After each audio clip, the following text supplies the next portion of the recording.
नमस्ते। तो इकोनॉमिक्स की एग्जाम की तैयारी कैसी चल रही है? चलिए आज मिलकर 2023 का हरियाणा बोर्ड क्लास 12th का इकोनॉमिक्स का पेपर सेट ए पूरा का पूरा सॉल्व करते हैं।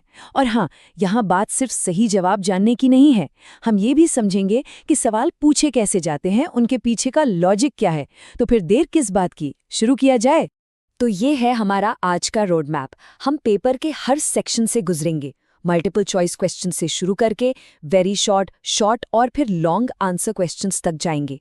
एक एक सवाल को अच्छे से समझेंगे, उसे सॉल्व करेंगे और हाँ, आखिर में कुछ की टेकअवेज पर भी बात करेंगे। तो सब तैयार हैं? चलिए शुरू करते हैं।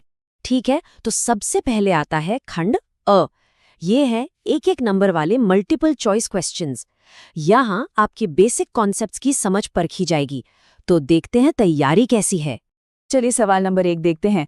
अंतर्राष्ट्रीय व्यापार का अध्ययन होता है। ऑप्शंस हैं ए व्यष्टि अर्थशास्त्र में, बी समष्टि अर्थशास्त्र में, सी दोनों ए और बी में, या डी इनमें से कोई नहीं।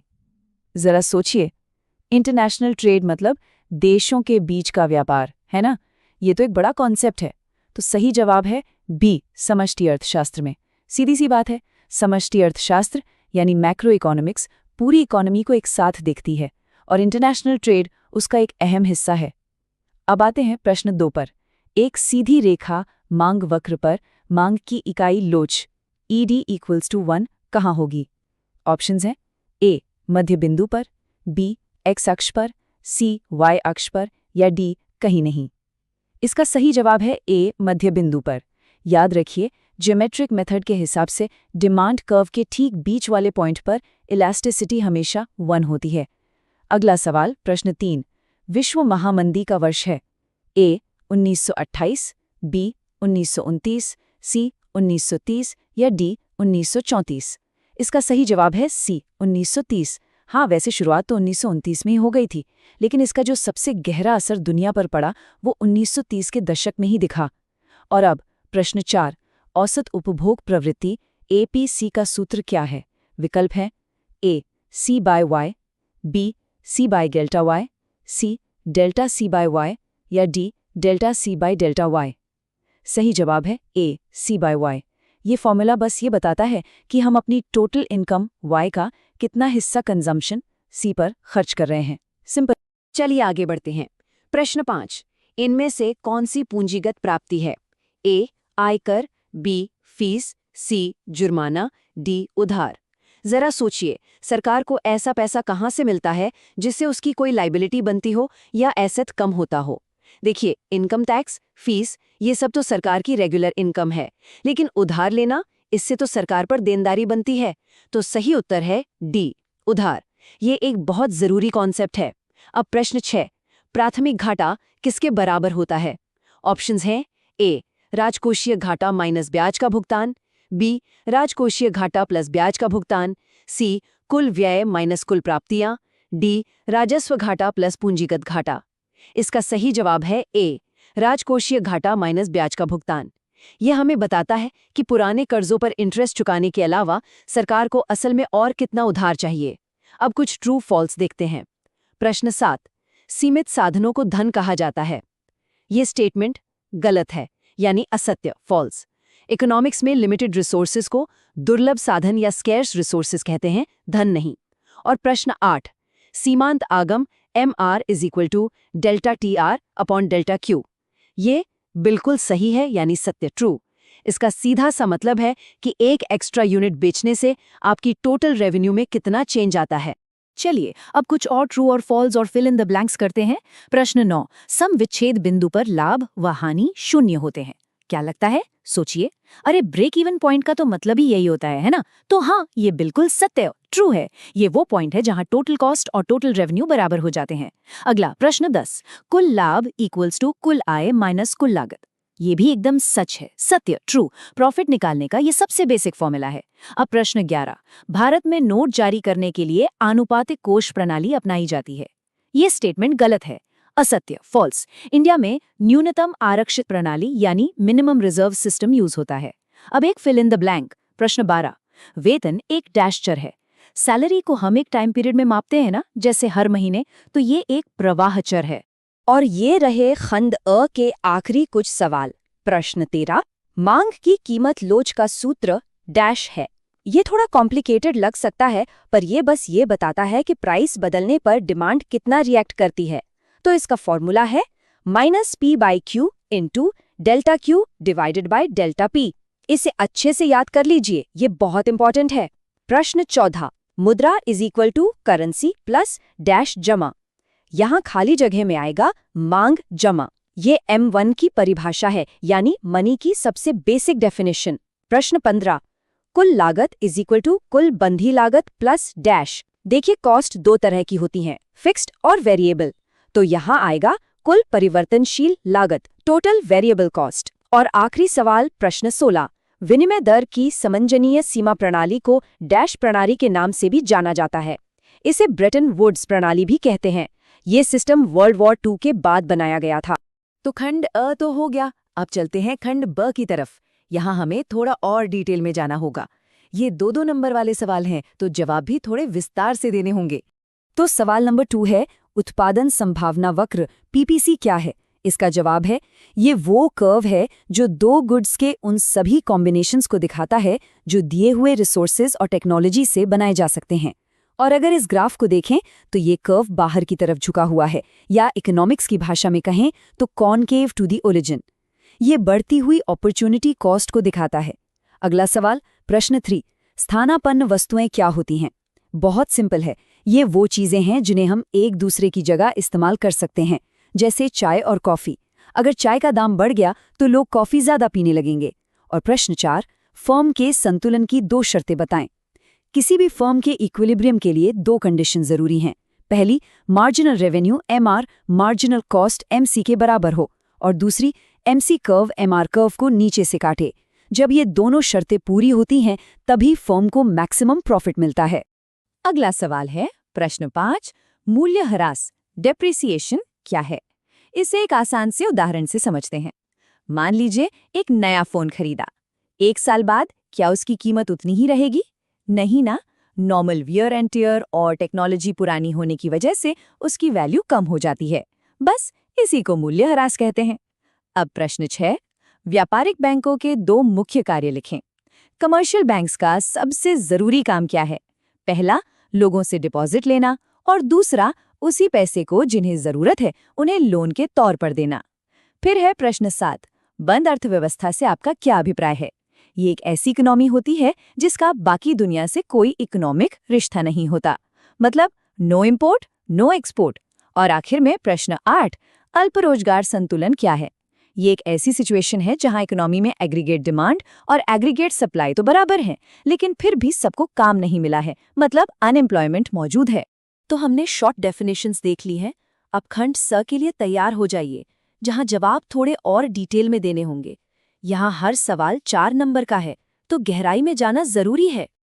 प्रश्न 9, मांग की कीमत लोच को मापने की कुल व्यय विधि समझाएं। इस मेथड में हम ये देखते हैं कि प्राइस चेंज होने पर टोटल एक्सपेंडिचर पर क्या असर पड़ता है। इसके 3 सिचुएशन हो सकती हैं।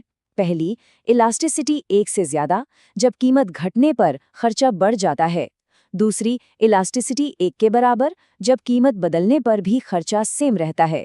और तीसरी, इलास्टिसिटी 1 से कम, जब कीमत घटने पर खर्चा भी कम हो जाता है।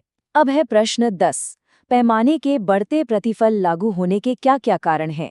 मतलब बड़े स्केल पर प्रोडक्शन करने से फायदा क्यों होता है? इसके कई कारण हैं। पहला, काम को छोटे छोटे हिस्सों में बांट सकते हैं, डिवीजन ऑफ लेबर। दूसरा, आप बेहतर मशीनें और टेक्नोलॉजी यूज कर सकते हैं। तीसरा, रिसोर्सेज का बेहतर इस्तेमाल होता है। और चौथा, बल्क में सामान खरीदने से पैसे बचते हैं। मतलब सब कुछ एफिशिएंसी का खेल है। प्रश्न 11, पूर्ति के स्थिर रहने पर मांग में होने वाली कमी या वृद्धि का संतुलन कीमत पर क्या प्रभाव पड़ता है? चलिए इसे ग्राफ से समझते हैं। ए, मांग में वृद्धि। अगर डिमांड बढ़ती है तो डिमांड कर्व राइट की तरफ शिफ्ट हो जाता है, जैसा D से D1 तक दिख रहा है। इससे हमारा इक्विलिब्रियम पॉइंट E से E1 पर चला जाता है, जिसका मतलब है ज्यादा कीमत और ज्यादा क्वांटिटी। बी, मांग में कमी। और अगर डिमांड कम होती तो कर्व लेफ्ट में शिफ्ट होता और कीमत क्वांटिटी दोनों कम हो जाते। अगला सवाल, प्रश्न 12। अल्पाधिकार की 4 विशेषताएं। ओलिगोपोली मार्केट की 4 खास बातें। पहली, कुछ ही सेलर्स होते हैं। दूसरी, इंटरडिपेंडेंस, मतलब एक फर्म का फैसला दूसरी फर्मों पर असर डालता है। तीसरी, मार्केट में एंट्री मुश्किल होती है। और चौथी, कंपनियां एडवर्टाइजिंग जैसी सेलिंग कॉस्ट पर बहुत ज्यादा खर्च करती हैं। चलिए अब ये numerical problem step by step solve करते हैं। हमें प्राइवेट सेक्टर को मिली फैक्टर इनकम निकालनी है। तो स्टेप 1 में हम एनडीपी-एफसी निकालेंगे। इसके लिए हम कर्मचारियों का पारिश्रमिक, प्रचालन अधिशेष और मिश्रित आय को जोड़ देंगे। तो ये हुआ 100 + 30 + 180 जो कि 310 करोड़ बनता है। अब स्टेप 2, हमें इस 310 करोड़ में से सरकारी विभागों की इनकम और गैर विभागीय उद्यमों की सेविंग्स को माइनस करना है। तो 310 - 5 + 5 यानी 310 - 10 और हमारा फाइनल आंसर है 300 करोड़ रुपए। अब प्रश्न 14, राजकोषीय नीति के उपाय। सरकार इकोनॉमी को मैनेज करने के लिए क्या करती है? वो 4 मुख्य चीजें कर सकती है। 1, पब्लिक एक्सपेंडिचर को कम ज्यादा करना। 2, टैक्स रेट्स बदलना। 3, पब्लिक से उधार लेना। और 4, डेफिसिट फाइनेंसिंग, मतलब नए नोट छापना।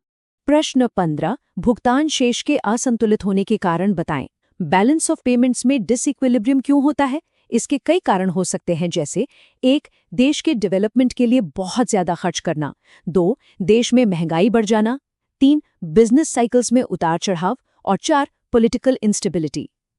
अब प्रश्न 16, राजस्व प्राप्ति और पूंजीगत प्राप्ति में अंतर। इसे ऐसे समझिए, रेवेन्यू रिसीट आपके महीने की सैलरी की तरह है। ये रेगुलर आती है और इससे कोई कर्ज नहीं बनता, जैसे टैक्स। और कैपिटल रिसीट लोन लेने या अपनी पुरानी बाइक बेचने जैसा है। ये वन टाइम पैसा है जिससे या तो लायबिलिटी बनती है, जैसे उधार लेने से, या आपका कोई एसेट कम होता है, जैसे डिसइन्वेस्टमेंट से। और अब हम आ गए हैं आखिरी सेक्शन पर, खंड द। यह है बड़े सवाल, हर एक 6 नंबर का। यहाँ अपनी समझ को डिटेल में दिखाने का पूरा मौका मिलेगा। तो चलिए देखते हैं। प्रश्न 17 है, मांग में कमी व मांग में वृद्धि से क्या अभिप्राय है और इसके कारण क्या है? तो डिमांड में इंक्रीज का मतलब है जब प्राइस तो सेम रहे लेकिन किसी और वजह से, जैसे इनकम बढ़ने से, डिमांड बढ़ जाए। इससे डिमांड कर्व राइट में शिफ्ट होता है। और डिमांड में डिक्रीज इसका ठीक उल्टा होता है। या अगर ये सवाल नहीं करना तो एक चॉइस भी है।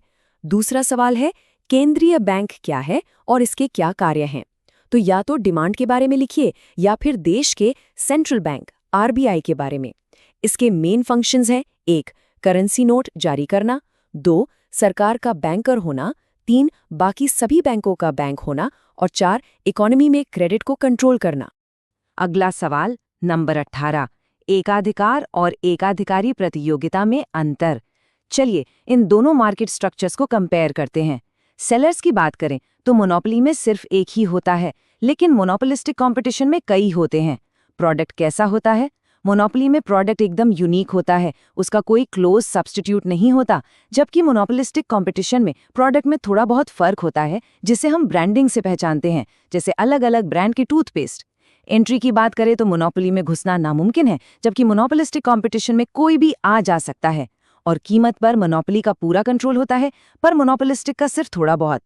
इस सवाल में भी एक अथवा और का ऑप्शन है।